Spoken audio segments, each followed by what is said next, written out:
Changes have seen the elimination of district advisory councils in the city and the reduction of seats on the executive committees from 3 to 2, and the fact that the 3 districts will no longer make their own independent financial decisions has raised concerns among some. That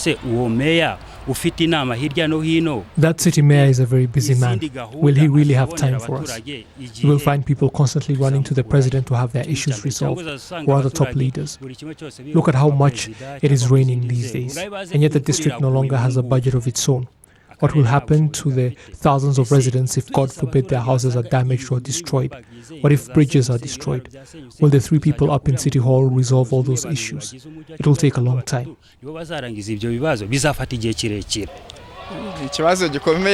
It is a serious problem. I believe it will take longer for anything to be implemented. While city authorities are yet to comment on any of the changes, policy analysts say the changes will, if anything, bring about much needed improvements because the committees that have been eliminated were not doing much to begin with. Our research found that district advisory councils were unable to properly exercise oversight on the executive committees, and that is what local residents were electing those people to do, represent them and be their voice when monitoring the district executive committee and ensuring that the priorities of the people come first when policies are formulated.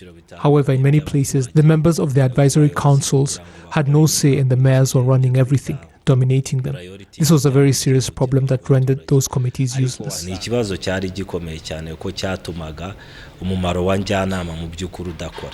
The financial independence of the districts had also apparently caused them to clash a lot.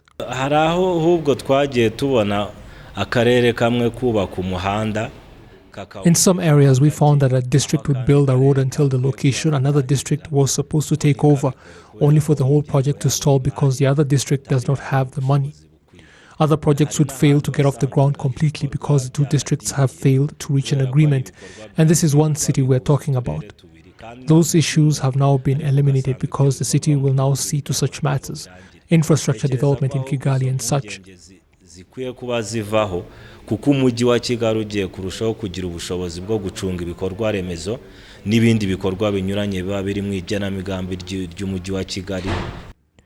Officials in the Ministry of Local Government are saying that such changes should really not be alarming people. The fact is, we live in a constantly evolving country and we implement changes every time we see a need for it. I told you that all we want is for people to get the services they need without it having to be hard. We want those services to be provided rapidly, and for the distance people who are having to travel to get them to reduce. That is all we want. As for changes, nothing will stop them if they are required, because as Rwanda, we are always pushing towards our objective.